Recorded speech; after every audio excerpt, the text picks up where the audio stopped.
আমি আমার মৃত্যুপথযাত্রী মাকে ভাত খাওয়াতে পারিনি দেখে আমি আজ ২৭ বছর যাবৎ ভাত খাই না।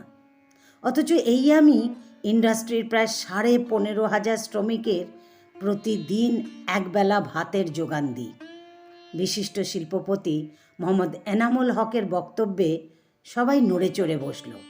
সাংবাদিকরা সাক্ষাৎকারের শিরোনাম শুনে সবগুলো ক্যামেরা অন করে দিল। বিনয়ের সাথে বলল, যদি পুরো গল্পটা বলতেন স্যার। এনামুল হক একটু সময় নিয়ে কি যেন ভাবলেন, তারপর টিস্যু দিয়ে কপালের ঘাম মুছে নিয়ে বললেন, বাবা মারা যাওয়ার পর আমাদের আর্থিক অবস্থা খুব একটা ভালো ছিল না। ততদিনে বড় আপার বিয়ে হয়ে গেছে, আর আমি মেধা তালিকায় প্রথম হয়ে বুয়েটে চান্স পাই। বই কেনার টাকা ছিল না। সারাদিন বন্ধুদের কাছ থেকে এ নোট সে নোট জোগাড় করে ফটোকপি করে পড়তে হতো। টিউশনি করে যে কটা টাকা মাস শেষে হাতে পেতাম, তার থেকে কিছু টাকা মাকে পাঠাতে হতো, আর বাকি টাকা দিয়ে বন্ধুদের কাছ থেকে ধার দেনা করে কোনো রকমে টেনে টুনে পুরো মাস চালাতাম। বড় আপার ছিল ভরা সংসার, কিন্তু সেই সংসারে তার কোনো মতামত দেওয়ার অধিকার ছিল না। সব কিছুই তার শাশুড়ির কথা মতো চলত, তাই সে চাইলেও আমাদের খুব একটা হেল্প করতে পারত না। আমার তখন পরীক্ষা চলছিল। একদিন খবর এলো আমার মা খুব অসুস্থ। আমি কোনো রকমে পাস মার্ক তুলেই ছুটলাম। উদ্দেশ্য মাকে ঢাকায় এনে হাসপাতালে ভর্তি করা। যেহেতু হাতে খুব বেশি টাকা ছিল না, এদিকে মায়ের অবস্থাও খুব খারাপ, দিক দিশা না পেয়ে একটা প্রাইভেট ক্লিনিকে মাকে ভর্তি করলাম। ডাক্তার টেস্ট দিল। রিপোর্টে জানা গেল মা ব্রেন স্ট্রোক করেছে। ততক্ষণে মা উল্টোপাল্টা বলতে শুরু করেছে, বারবার স্যালাইন খুলে ফেলছে, চিৎকার করে কাঁদছে, হাসছে, জোরে জোরে বাবাকে ডাকছে। আমাকে অস্থির হয়ে বলছে, তোর বাপ এখনো আসে না কেন রে না? আমি কি বলবো? আমার নিজেকে তখন বেসামাল লাগছিল। সে সময় ফোনের খুব একটা প্রচলন ছিল না। হাসপাতাল থেকে বাসে করে বড় আপার বাসায় যেতে লাগে প্রায় ৪৫ মিনিট। তাড়াহুড়োয় আপাকে জানানো হয়নি। আপাকে একটা ফোন করা দরকার। টানা ৩ দিন হাসপাতাল ভার্সিটি করে করে পকেটের টাকা শেষ। এক বন্ধুর কাছে ধার চাইলাম, দিল না। এদিকে মাও একটু একটু করে দুর্বল হয়ে পড়ছিল। বড় আপাকে বললাম, সেও এলো না। আসলে তাকে আসতে দেওয়া হয়নি। সে এসে হাসপাতালে পড়ে থাকলে তার সংসারে কাজ কে করবে? শেষ সময়ে মায়ের স্মৃতি এই আসছে এই যাচ্ছে। যতক্ষণ আমি মায়ের পাশে বসে থাকতাম, শুধু মা শোয়া অবস্থায় আমার হাত টেনে ধরে বলতো, এ না ভাত খাবো, ওই না বাপ আমার, দে না ১ প্লেট ভাত এনে। আমি শুধু নীরবে চোখের জল ফেলতাম। পকেটে তখন একটা পয়সাও ছিল না। বিশ্বাস করুন, ১ প্লেট ভাতের দাম খুব বেশি ১০ টাকা ছিল। কি অপদার্থ ছেলে আমি, তাই না? মাকে ১ প্লেট ভাত কিনে খাওয়ানোর সামর্থ্য নেই। তখন ছাত্র ছিলাম, আত্মসম্মান বোধ ছিল প্রবল। কারো কাছে ভাত চাইতেও লজ্জা করছিল। ভাত দেই না দেখে মা আমাকে রীতিমতো আঁচড়ে কামড়ে নাজেহাল করে ফেলেছিল। টানা ২ ঘন্টা মা ভাত খাবো বলে ক্লান্ত হয়ে পড়ল। আমি মায়ের মাথায় হাত বুলিয়ে দিয়ে বললাম, মা তুমি লক্ষ্মী মেয়ের মতো চুপচাপ বসে থাকো, আমি আপার বাসা থেকে ভাত নিয়ে আসি, কেমন? ভাত খাবো এ না? আচ্ছা। আমি উঠে পড়লাম। মা পিছু ডেকে বলল, তুই খুব ভালো এ না, আল্লাহ তোর ভালো করুক, এবার শিগগিরই যা আমার জন্য ভাত নিয়ে আয়। আমি রাস্তায় বেরিয়ে উদ্দেশ্যহীন হাঁটছি। বড় আপার বাসায় যাব, পকেটে টাকা নেই। ভয়ে ভয়ে একটা বাসে চড়ে বসলাম। আমার মা মুখ ফুটে ভাত খেতে চেয়েছে, যে করেই হোক আমাকে ভাত এনে দিতেই হবে।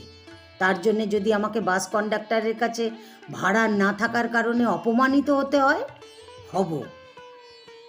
আসার সময় নার্সকেও বলে এসেছি, একটু আমার মাকে দেখবেন প্লিজ, আমি এসে বকশিস দিব। মাঝ রাস্তায় বাস ড্রাইভার আমাকে নামিয়ে দিল। আমার অপরাধ, আমি ভাড়া দিতে পারিনি। আমি প্রায় ঘন্টাখানেক পায়ে হেঁটে আপার বাসায় পৌঁছেছি। আপা আমাকে দেখে ছুটে এলো, অস্থির হয়ে বলল, মা কেমন আছে ভাই?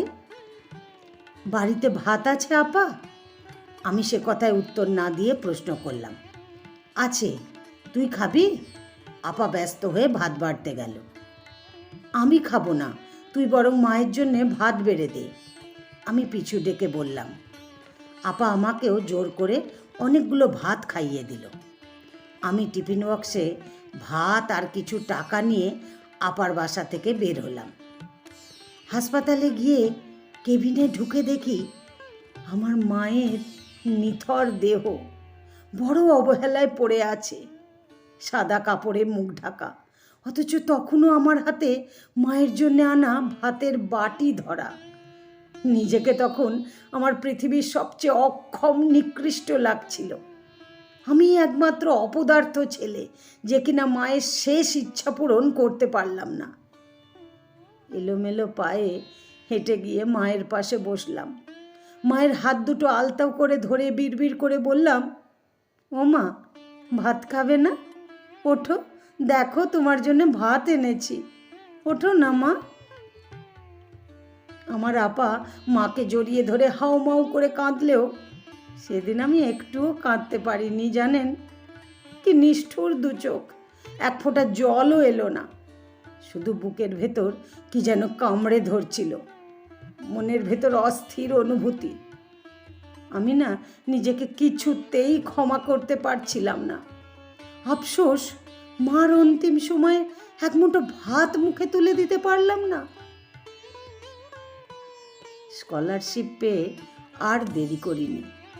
আমার ভাগের জায়গা জমি বেচে এক স্যারের হেল্প নিয়ে বিদেশে পড়তে চলে গেছি। যে দেশে আমার মায়ের মুখে ভাত তুলে দিতে পারিনি, সে দেশে কেন জানি আর থাকতে ইচ্ছে করেনি। পড়াশোনা শেষ করে আমি যে কোম্পানিতে মোটা বেতনে জব করতাম, আমার কাজের প্রতি একাগ্রতা সততা দেখে সেই কোম্পানির মালিকের খুব পছন্দ হলো। তার তিন কুলে কেউ ছিল না, এক মেয়ে ছাড়া। এত এত অর্থ সম্পদ কে ভোগ করবে?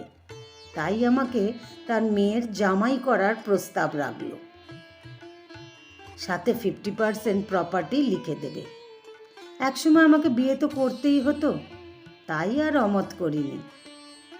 একটা সময় পর মনে হলো, অনেক দিন তো হলো বিদেশ বিভুঁইয়ে পড়ে রইলাম, এবার দেশে যাওয়া দরকার, দেশের মানুষের জন্য কিছু করা দরকার। দেশে এসে গাজীপুরের প্রায় 500% জায়গা জমি কিনেছি। বিদেশি বায়ারদের সাহায্যে ফ্যাক্টরি নির্মাণ করেছি। সেই ফ্যাক্টরিতে গেঞ্জি, শার্ট, প্যান্ট থেকে শুরু করে অনেক কিছুই তৈরি করা হয়। সেই সব প্রোডাক্টগুলো চড়া মূল্যে অন্যান্য দেশে রপ্তানি হয়। প্রথমে 1500 শ্রমিক নিয়ে আমাদের জার্নিটা শুরু করেছিলাম। এখন প্রায় 15,500 শ্রমিক কাজ করে।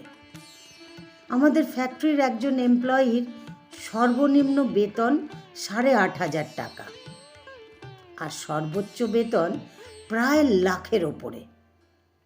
মূল ডিউটি টাইম 9 ঘন্টা, সাথে দুপুরের লাঞ্চ ফ্রি। ওভারটাইম করলে হালকা নাস্তারও ব্যবস্থা আছে। মাঝখানে অনেকগুলো বছর কেটে গেছে। এখন 2 হাত ভরে প্রচুর টাকা কামাই। কাঁচা চুলে পাক ধরেছে, গায়ের চামড়াও কেমন কুঁচকে গেছে, চোখে মোটা ফ্রেমের চশমা পরতে হয়। আমার ছেলেমেয়েরাও যার যার মতো প্রতিষ্ঠিত। যে আমি ছাত্র জীবনে মাকে এক মুঠো ভাত খাওয়াতে পারিনি, সেই আমি আজ প্রায় 15,000 মানুষের খাদ্যের বস্ত্রের দায়িত্ব নিয়েছি। তারা যখন কাজ করতে করতে ক্লান্ত হয়ে দুপুরে আয়েশ করে ভাত খেতে বসে, আমি সিসিটিভি ফুটেজে তা মুগ্ধ চোখে দেখি। এই সাদা ফুলের মতো ভাতের প্রতি আমার প্রচুর দুর্বলতা থাকলেও কেন যে আজও ভাত খেতে পারি না, এখনো ভাতের প্লেট দেখলেই মায়ের মুখখানা চোখের সামনে ভেসে ওঠে। একটানা এতক্ষণ কথা বলে এনামুল হক হাঁপিয়ে গেছেন। এক রাশ মুগ্ধ জনতা পেছনে ফেলে তিনি আস্তে আস্তে স্টেজ থেকে নেমে গেলেন। এখন ঘড়িতে 5টা বাজে। সন্ধে 6টায় একটা 5 তারা হোটেলে বিদেশি ক্লায়েন্টদের সাথে গুরুত্বপূর্ণ মিটিং আছে। এখন না গেলে বড্ড দেরি হয়ে যাবে। চারপাশে পুলিশ সিকিউরিটি এনামুল হককে গাইড দিয়ে গাড়িতে তুলে দিলেন। লেখা ববিতা রে। আমার গল্পটি যদি ভালো লাগে তাহলে একটা লাইক দিয়ে আপনাদের মতামত কমেন্ট বক্সে জানাতে ভুলবেন না। আর এরকম নতুন নতুন গল্প শোনার জন্য আমার চ্যানেলটিকে সাবস্ক্রাইব করে আমার পাশে থাকবেন। ধন্যবাদ।